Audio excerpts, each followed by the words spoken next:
La señora asambleísta Dayana Pazle.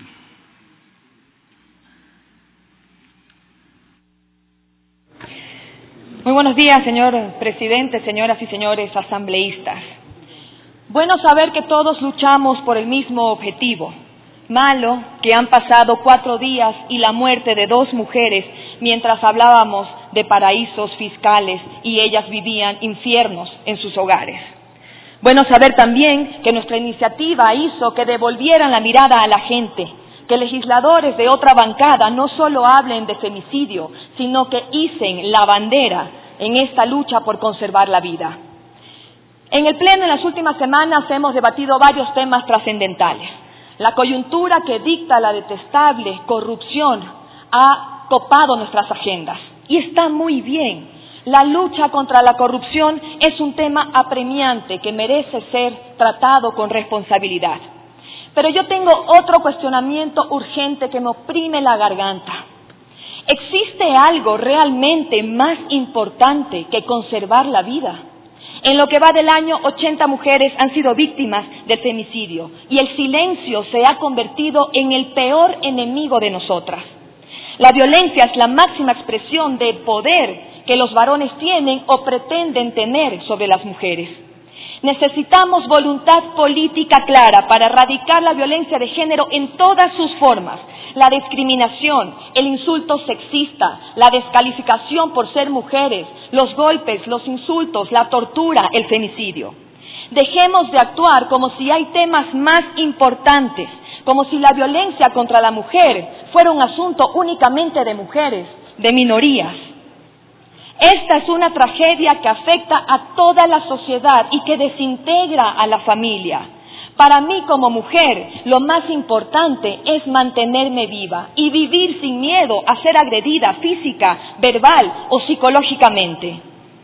El femicidio es la más grave y extrema consecuencia de la violencia contra la mujer. La espeluznante cifra aumenta y seguirá aumentando si desde el Estado no se toman medidas inmediatas para erradicar esta problemática social. Es verdad que conseguir que se tipificara el femicidio fue un gran logro, pero el verdadero desafío está en evitar que nos maten. El femicidio es uno de los pocos crímenes 100% previsibles, porque no empieza cuando nos han arrebatado la vida con 17 puñaladas, empieza mucho antes, con golpes, con insultos, con amenazas. Debemos detener esta masacre.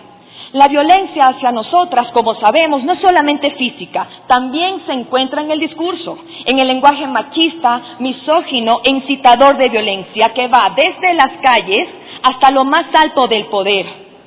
Debemos ser autocríticos con nuestros desaciertos, que desde las calles se rechace lo que en la cúpula nace.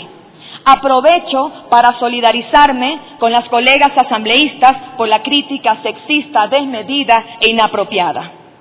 Un verdadero logro será reconocer todo lo que nos falta en materia de género y en la lucha por la erradicación de la violencia. El verdadero logro será empezar a tener resultados.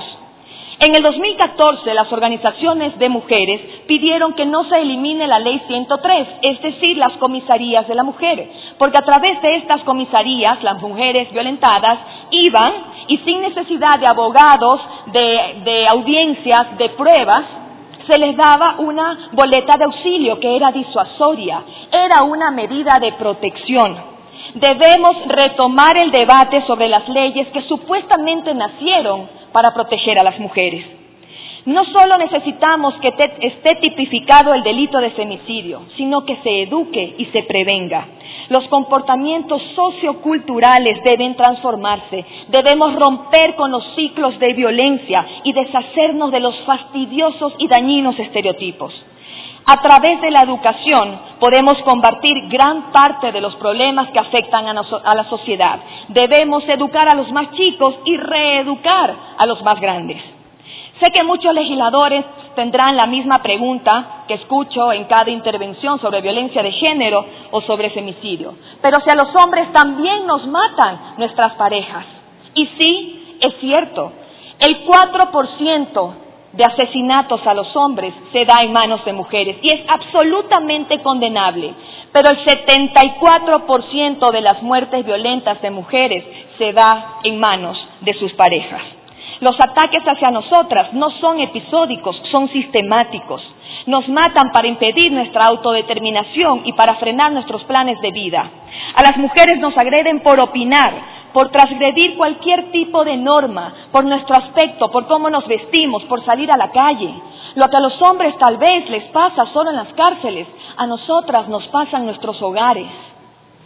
Necesitamos menos mujeres asesinadas y para eso necesitamos más mujeres empoderadas de sus derechos. La sociedad es un conjunto, en su conjunto es víctima del machismo. Los hombres son víctimas de un sistema que los obliga a pensar, a actuar, a hablar de cierta forma. Y si no encajan en este paradigma, también sufren violencia y discriminación. Sé que existen pocos hombres interesados en el tema, pero lo cierto es que necesitamos de su compromiso. Si queremos terminar con la desigualdad de género, necesitamos a todos involucrados y especialmente a ustedes, señores. Necesitamos no solamente empezar a hablar del tema, sino asegurarnos de que este cambio sea tangible. Necesitamos igualdad de resultados. Los derechos de las mujeres son derechos humanos. Pocos de nosotros podemos decir que en nuestros hogares no existe o no existió el machismo. Pocas de nosotras podemos decir que hemos crecido libres de violencia, de acusaciones, de restricciones, de peligro. Por otra parte, algunos hemos tenido la buena fortuna de contar en nuestro hogar con una feminista, señor presidente, que nos haya permitido ser conscientes de los ciclos de violencia imperantes en nuestra sociedad y a rechazarlos con firmeza y rebeldía. En mi caso tuve a mi abuela Italia Vaquerizo Vera, quien me enseñó a mantenerme siempre de pie, y de ella no solo he recibido inspiración, sino un legado por el cual luchar. Como Estado, miembro de la CEDAW, de la Convención Belém do Pará y la Declaración y Plataforma de Acción de Beijing, estamos obligados a eliminar todo tipo de exclusión hacia la mujer, con expedición de medidas legislativas y cambios de patrones socioculturales.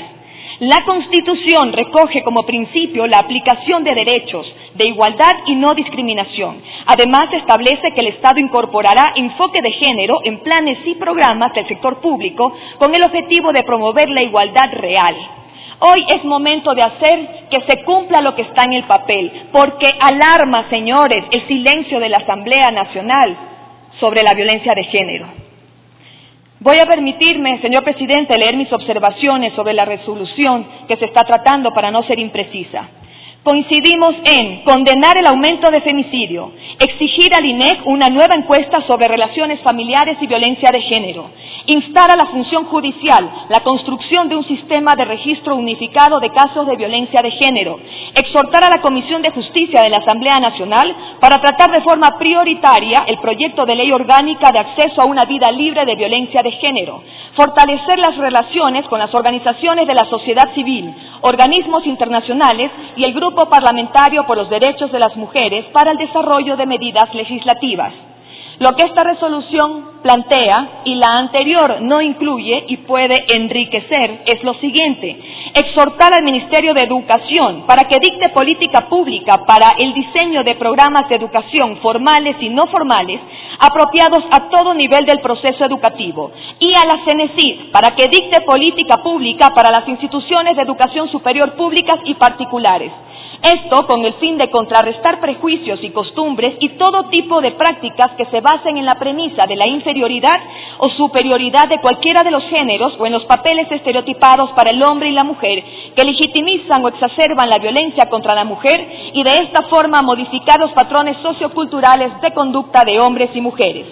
Exhortar a la Comisión Especializada de Educación, Cultura, Ciencia y Tecnología para que en la elaboración de los proyectos de ley y reformas como la LOES y LOEI se incorporen mecanismos efectivos para erradicar la violencia, deconstruir los roles y estereotipos y se tomen medidas para prevenir el acoso y abuso sexual hacia mujeres, niñas, niños y adolescentes en instituciones educativas, comprendiendo que la educación es una herramienta fundamental para transformar a la sociedad.